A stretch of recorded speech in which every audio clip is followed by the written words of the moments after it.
So today is the radiological anatomy. So it's actually a weird class, I feel, because we haven't even touched the skull and I'll be talking about the radiology of skull. And so you have seen, I think the PowerPoints were sent to you about the skull osteology. So there is a norma frontalis, a view which you look from front, and there's a norma verticalis when you look from above. From behind it is a norma occipitalis, and from the lateral side it is your norma lateralis, and then you have the norma bassalis, when that's the under surface of the skull. And how many bones make up the skull? So it's about 22 bones that make up the skull, and if you include the ear ossicles, and that will be 28, but usually they don't form the skull, they are part of it, like within your middle ear cavity. And then these 22, there are paired bones and there are unpaired bones. And just think over if you remember any of the unpaired bones. So the frontal bone is unpaired. Then after that, behind you've got one occipital bone, that is again unpaired. And ethmoid air cells, which you must have been told in the paranasal air sinuses. So that's also a single bone, okay? That's which in the midline. And if you remember the crista galli, to which your falx cerebri is attached, and cribriform plate, which forms the roof of your nasal cavity, through which your olfactory nerves pass.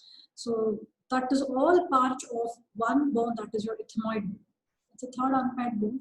Then you've got the fourth one, that is your sphenoid bone. So it's like a bird, it's got wings, lesser wing and greater wing. And you've got your orbital fissures between the orbital plate and then this wings. So that's why you see, I think that will be better, you will have an idea. But remember, there's one bone that's called a sphenoid bone, in which you've got again sphenoidal air sinuses, and there's one shallow, a trough-like for the pituitary gland to sit in it. So that's the sphenoid bone. And then you've got the mandible, and the other is your vomer. So your nasal septum, so the formation perpendicular plate of ethmoid, and then this vomer. So vomer. So these are 6 unpaired bones which are part of your skull. And you've got 8 paired bones. So can you recollect what are the paired bones? So you've got your parietals, you've got the temporals, then you've got your zygomatic bone, then you've got your maxillae, then you've got your nasal bones, then you've got your lacrimal bones. So these are all the paired bones which form the skull, okay? And then you've got your palatine bones. So this is all that's from here. So that's a little bit about the skull formation, what structures are there. So when you take a photograph of a skull, what you find is you can just see the front part of the norma frontalis. But when you take an X-ray, it's like all of them, like they just hit against a wall. The entire skull, you just hit against the wall, and every structure forms an impression. So something like that, because so there will be imposition and overlapping of structures when you see an X-ray, because the X-rays pass through the skull, okay? And usually we see skull X-ray, but it's actually head X-ray, because skull and the soft tissue, that is your scalp and all, that all together forms the head. So we are visualizing everything. So that's about the skull, and usually most of this is formed by, there are flat bones in your skull. So you can get back to general anatomy, where you have different types of bones, like you've got flat, you've got short, irregular bones, long bones, pneumatic bones. So here, what you find here is you find irregular bones, you find a flat bone. So what is a flat bone? So flat bone is formed of 2 tables. You've got an outer compact layer and inner compact layer. So I hope you know histology, compact bone and cancellous bone, how it looks. So between these two, the less dense, the trabecular part, that is the cancellous bone. So in the skull, what you find are the flat bones. So though the name is flat, they are curved. Like you've got your parietals and all that, and the flat squamous part of your frontal bone and everything. So these flat bones in between, when you see a cut section of a skull, what you find is an outer table and inner table. And then in between you find this cancellous type of bone, and that's called diploid. And if you remember the venous drainage and the dural venous sinuses, you must have heard of the word diploic veins. So that's about the skull structure. And what else? So then come on to the pneumatic bones. So you know the pneumatic bones, you've got the maxillae, then you've got the sphenoid bone, in which you've got sphenoidal air sinuses, then you've got your frontal bone, frontal air sinuses, and then ethmoid bone also has ethmoidal air sinuses. So now, when you take an X-ray, so X-ray previously I've told about the basics of radiology, wherein there is X-rays are passed through the head, and this will cast a shadow on a radiograph film. Okay, so whatever you see on the film are all shadows. Now we've talked about skull. In the skull itself, I talked about the bone that is a compact bone, a cancellous bone, and pneumatic bone. So definitely you will have varying densities of structures which I have mentioned now. Then I told there is soft tissue, you've got your muscles, you've got the scalp, everything, the tissue, everything. So when you look at an X-ray, you find this various shades of radiolucency. So wherever there is bone, you find it radio opaque, and teeth are even more radio opaque. You find them not very well, like it's like the X-ray you just used Colgate to brush the teeth or whatever. So the teeth, then you've got the bones, and then wherever there are air cells, it's more hazy in appearance. And wherever there is, and when you're taking the X-ray of your head and the neck, you've got some passages where air is also present, like the mouth oral cavity. So inside there is air. Then there is your pharynx air. Then you've got a trachea. So wherever that, I mean, if the X-rays are passing through that particular structure, it's definitely and the nasal cavities. So that will cast an even more darker shadow, that is the black shadow, comparative. So if you see this one, which I have actually put here. So here you can see, this is all the outer table here. You can see the density of this. You can see the haziness. This is the orbit. And these are all the sinuses. And again, here you can see the difference in the density. Okay, so this is, so today I'll be just telling you about the radiological anatomy, which includes the views, I mean, X-rays of the head and neck, and then one or two investigations, that is your carotid angiogram, because you've got your blood vessels in your head and neck region. Sometimes we need to visualize them because these may cause some problems with vision or your consciousness or related to the stroke or anything. So you want to know if there's any narrowing of the blood vessels. So what we do is we have a visual you need to take an angiogram of your carotid. So this is your carotid region. Then what else you have got? You've got the tube, that is your ducts are there. So salivary glands. So sometimes there can be an impacted stone within a duct. So that may prevent the proper functioning of the gland, and there'll be dryness and everything. So for that, we've got an investigation called as a xylogram, where we pass a dye, and then the dye passes through the duct. And if it's a normal duct, you will not find any constricted area. But if there is some obstruction or some stricture or a stone, you can make that out using. So we take radiographs, serial radiographs are taken. So that's very simple. It's just a very small class. We'll finish it fast. A quick review of the osteology part. So this is a norma frontalis. And then this is a norma occipitalis. And you can see the sutures here. So the skull bones are like, they're brought together by fibrous joints. And these are all sutures. You can see how they are. This actually looks like a script. And one professor was telling me that, you say that your fate is written on your forehead. So maybe that fate is this these lines, because they don't look similar, I mean, between people, and it looks like some kind of a script. Okay, the way these are moving actually. Anyways, that's just a casual talk. So you can see that these are all the sutures. So you should know what are the names of these sutures. So this one in the midline, this is your sagittal suture. And then here you've got this lambdoid suture, and here you'll have this coronal suture. Okay. And if this was a fetal skull, then you will be finding fontanella here, because there is some membrane. Because as the child is growing, in the first 2 years, you have wherever this region, and here posterolateral fontanella, posterior fontanella here, and here you will have the anterior fontanella, and here antero-inferior fontanella. So sometimes fetal skull also they'll be asking you on osteology. So you have to study about fontanella too. So these are just some membrane where you can even test the raised intracranial pressure of the child. Okay, just put the hand in the particular locations of anterior fontanella and posterior fontanella. You can know actually if it is depressed, the baby is dehydrated, and if it is pulsating, there is some raised intracranial tension. So that's about the suture. So the names you have to see. But see, when you see this photograph, you are not able to make out the sagittal suture and the lambdoid. And when you're here, you can't make out your coronal suture. But in the X-ray, there will be an overlapping of this, like sagittal, this becomes see-through. So you can even make out this region also. So there'll be an overlapping. And here also nasal bones, everything. This is a normal atralis. So this is your zygomatic bone, zygomatic arch. And this is the, and usually we go for an AP view skull and a lateral view of the skull. So this is what comes. So if you remember, I told you whatever is close to the radiographic film, so that structures are better seen on an X-ray. So usually we go for an X-rays when there is some trauma. Okay. And again, here you can see this is also given. So here what you can see, you can make out this orbit part here. You can see the maxilla. And if it's an X-ray, you should expect that you can also see what is within the maxilla. You've got your maxillary air sinuses. So usually there'll be an overlap between this maxilla and the other one. Okay, and then here, this is the zygomatic arch. And then here you can make out the external acoustic meatus. Okay.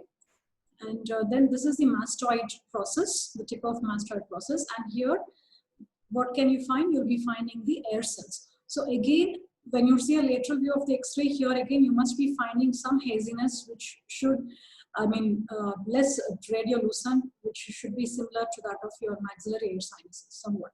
So these represents the mastoid air cells. And look at all these suture lines. And this is the cranial cavity, interior of the cranial cavity. And here you can see there are the cranial cavities like steps when you see from the lateral side. So this is your anterior cranial fossa. This is your middle cranial fossa. And this is your posterior cranial fossa. Okay. And here, this is your sphenoid. And these are the wings of the sphenoid here. One bone. And this region here, this is where your ethmoid is. The midpoint here is the crista galli. So this part here. And the sides of it is having the holes, and that's a cribriform plate. And this forms the roof of your nose, so and through which the olfactory nerves pass. So sometimes in certain fractures, there can be a fracture in the floor of the anterior cranial fossa. And once there's a fracture, and this communication between the cranial cavity and the nasal cavity. So what is here? You will have the cerebrospinal fluid. So there can be a CSF leak. So after head injury, the patient comes to you and you find that he's fine. He's just talking to you normally. You just you keep taking the details, and then suddenly he's having a runny nose. Okay, so you're not sure whether it is he is having some rhinitis, or he's crying out of pain, or there's one more thing that can happen. It could be a CSF leak. So fracture of the floor of anterior cranial fossa. Here especially, that can lead to a leak of the CSF into a nasal cavity. And how do you differentiate whether it is the mucus because of the crying or some rhinitis, some inflammation, or is it CSF? So you can just put a cloth, and usually if it is the mucus, when you just wipe that off, it will stiffen. Whereas CSF, the cloth will not stiffen. So then it should be a CSF leak, and immediately you have to go for an X-ray to check the floor of the anterior cranial fossa. Okay, so that's one important point here. The next, in this middle here, and this is all the roof of the orbit. And here in this middle cranial fossa, this is the pituitary fossa or the hypophyseal fossa. So here you can see, and this is where the pituitary gland sits. And your pituitary gland is also called the master gland of endocrines. And here 2 points. So you can see this is anterior cranial fossa like this, and its end will be sharp, and that is your anterior clinoid processes. And behind it is, this is called dorsum sellae. Okay, this together is the clivus. If you remember your brainstem, it rests on the clivus here. So especially the pons part. So this is the foramen magnum. This is your occiput. See this part. This is the occipital bone. And this is the foramen magnum. You can see this gap here.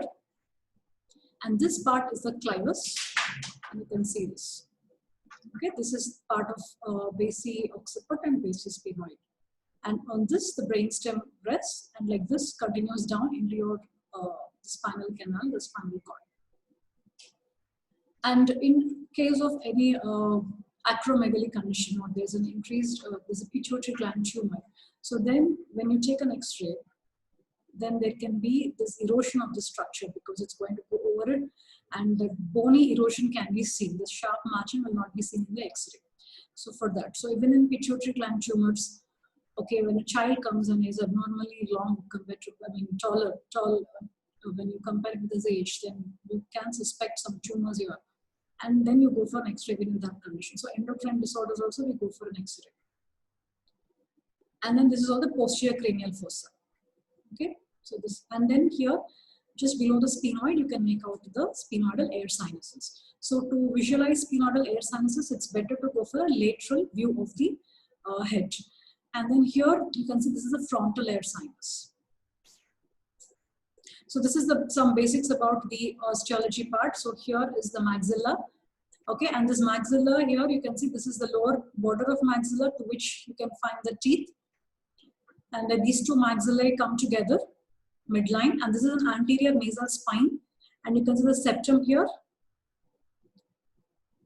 Septum, and you can make out the turbinates here. So again, lateral wall of nose, the turbinates. So here what you see in the skull is called as concha. Okay, superior and middle concha are part of the ethmoid bone, whereas inferior concha are separate bones. So I told you there are 8 paired bones. One of them is the inferior concha. But when you talk of in the X-ray, we tell it as a turbinate because turbinate is both concha covered by the mucous membrane. And you can see this part, septum, you know, the formation of septum, it's got a bony part which you can see in this. So, and then this is all the orbit, and these are the superior orbital margins, lateral, and then this is the inferior margin here. And you can see this is the mandible, this is the body of the mandible, and this is the ramus, and here this is the mastoid processes, which you can see, and the sutures. So, and then here again the same mastoid process, external-acoustic meatus, zygomatic bone, maxilla. So now coming to the radiograph. So I've already told you, you find radio-opaque shadows which are of the bone and your teeth, and radiolucent shadows. So wherever there is soft tissue, wherever there are air sinuses, you find them, and you also find this gray soft tissues much more. Then what are the various views you take? So one is an anteroposterior, posterior-anterior. When you look from the side, it is lateral or oblique. So depending upon the necessity, we write that particular investigation. Okay, we don't expect the radiographer who's there, the technician, to decide what has to be taken. It is you who should decide what views you may require to actually visualize what you want. So these are all, there are quite many more, but these are few. So this is once again the radiographic unit here. This is where the film will be here inside. And then here this is the X-ray tube.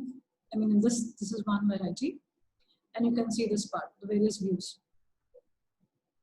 So from here, anterior is more close. Okay, so postero-anterior view. And you can see this is the lateral one. And from here to here, anteroposterior view. So in anteroposterior view, you can see more of the back of the head. Okay, this is usually we require this. And if you're going for this PA view, posterior-anterior view, this is how you get. And this is especially if you want to check any facial skeleton related issues, or if sinusitis, some chronic sinusitis, you want to check that out, or some deviated nasal septum. So for most of them, the nasal septum is not exactly in the midline, rather it just deviates to one side. So if you want to check anything related to the facial structures, we usually go for a PA view. Otherwise, it's an AT view and a lateral view that we take.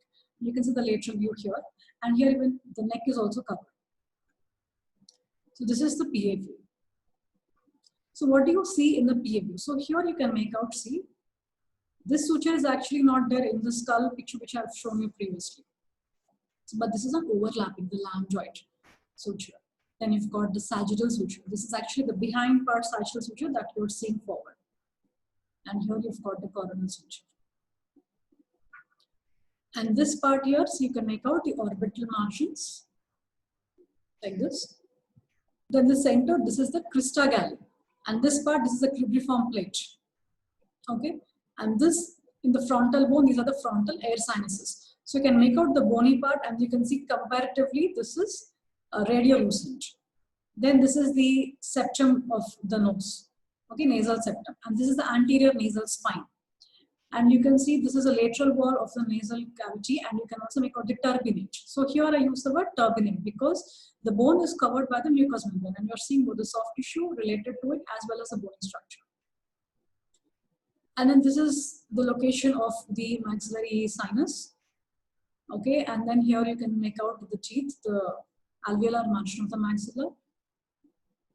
And then at this point, you can see anteroinferior, you can make out some haziness. So this is your mastoid process. So behind the ear, whatever is there, that is your mastoid process and mastoid air cells. You can see the haziness again here. And this is the mandible here. And this is up to the mandible. So you can see overlapping of shadow of mandible as well as your maxillary air sinuses. So in the PA view, let's just check, we've covered them all. So this is a coronal suture here, then sagittal suture, which is here. You're able to see, then you're seeing the lambdoid suture, and the shadows of orbit. Okay, then the sinuses. So these are the frontal sinuses, so ethmoidal air sinuses and maxillary air sinuses. So sphenoid much better in the lateral part. Then shadows of mastoid process, yes, you've seen here, and the air cells, and you can make out the teeth and the shadows of your nasal septum. These are all the concave, the mucous membrane, and then you can also make out the nasal cavity. So all this you just go through it. So when you're reading this radiology part, so this is about 10 marks for you, 5 marks in the exam viva, but you should know what it is. So whenever you're in osteology, you please see a radiograph of it and see if you can make out the major points related to the radiograph. And this is the AP view. So here again, you can see the sutures. So this is one suture here. And then occipital bone, this is all the occipital bone. And this is the foramen magnum. And you can make out this triangular region here. This is the petrous part of the temporal bone. And here you can see this is the odontoid process. Okay. Sorry, I'm just. And here you will have, this is a sphenoid, actually the region here. You can make out the sphenoid, this is a dorsum sellae. And here you can make out the mastoid process. So in here, lambdoid suture here. Then this is the occipital bone. Then you've got the foramen magnum. So this is the dorsum sellae, which is the posterior part of your hypophyseal fossa. And then this is the posterior clinoid processes will be here, which are not that clear in this X-ray. Then the mastoid air cells. And this part is the petrous part of the temporal. And this is the lateral view. So lateral view, you can see this is the outer table, inner table. In between, what you get is the diploid. And here you can make out some markings. So these are again sutures. And sometimes you can even make out the vascular markings, the middle meningeal. I think there's an X-ray. Yeah, here. You can see the middle meningeal blood vessels also can be seen. And what else? All this zigzagging of the sutures. So you can just go through it again. So when you're reading this X-ray, first look at the cranium, the vault. Then you just look at it to see the sutures and the vascular markings.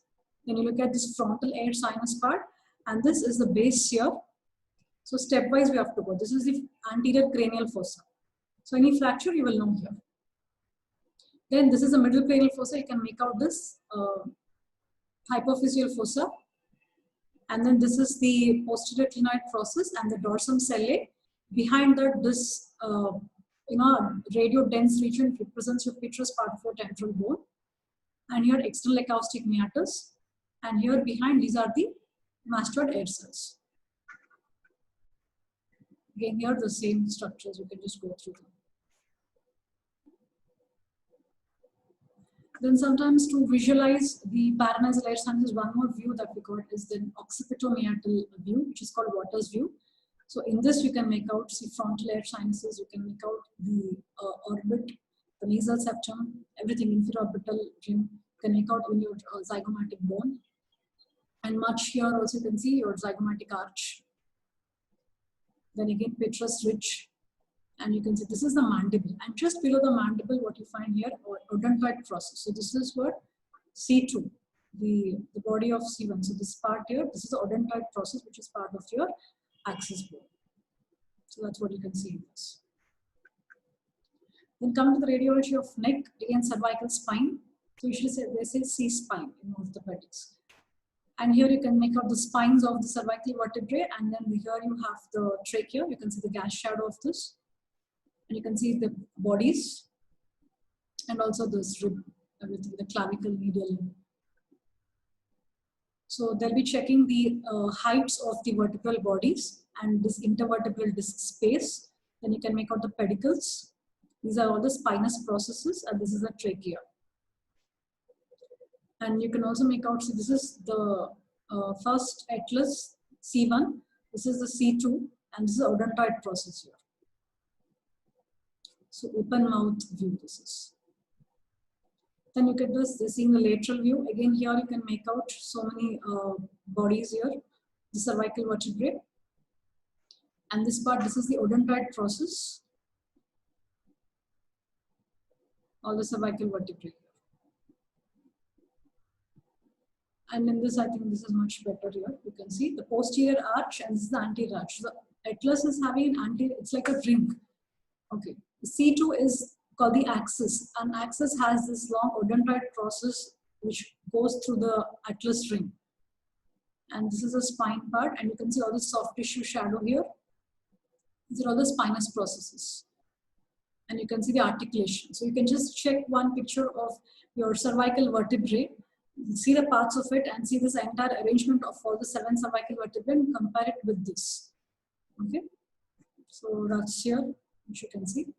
And you can also make out the hyoid one. Just below the mandible, you will find your hyoid one. And below this, actually, you should have your laryngeal cartilages. So in old age, if the cartilage gets ossified, so sometimes even in elderly people, if you see an X-ray, you can make out you can make out the laryngeal cartilages also, thyroid cartilage.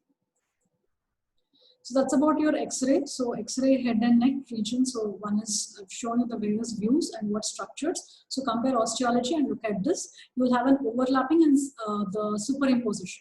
So you must be able to identify the calvarium, look at the outer and inner table, because in fractures, usually inner table is more fragile. And then between them, you've got the diploe, and it also is important for the hemopoiesis. If you remember your bone marrow in the facial skeleton. And what we usually look for is the sinuses. So we should be able to identify the sinuses in both the AP views or PA view or lateral view, whatever view is given, they'll ask you to identify the sinuses. And the other one, just see the careful observation of the base of that cranial cavity, the floor of the cranial cavity, especially the dorsum sellae, the hypophyseal fossa is where you should actually concentrate. The other one is your mastoid air cells, because in middle ear infections and also mastoid that can become sclerotic, or any infection is that it's going to change its basic appearance. So that is one thing which we'll be concentrating. And coming to the neck region, so usually cervical spondylosis or some road traffic accidents, whatever this may cause fractures here. So to test this, we have to see the orientation. This is one line is drawn like this to see whether they're all in one line. This is the posterior bodies, here another. And then the spines you observe. And just look at the lengths of the heights of the bodies and look at the intervertebral space. And also identify the joints here, the facet joints. So if you remember how thyroid, I'm sorry, I should not say you don't remember anything actually. And also see the comparison, the soft tissue, how it is looking, bone, how it is looking, and how the trachea is looking. And the other investigations that we go for head and neck lesions are CT scan as well as MRIs. But usually when a patient comes, when we go for routine investigations, okay, we go for the hemogram, we go for urine analysis, and also we go for an X-ray, whatever region it can be, depending upon the need.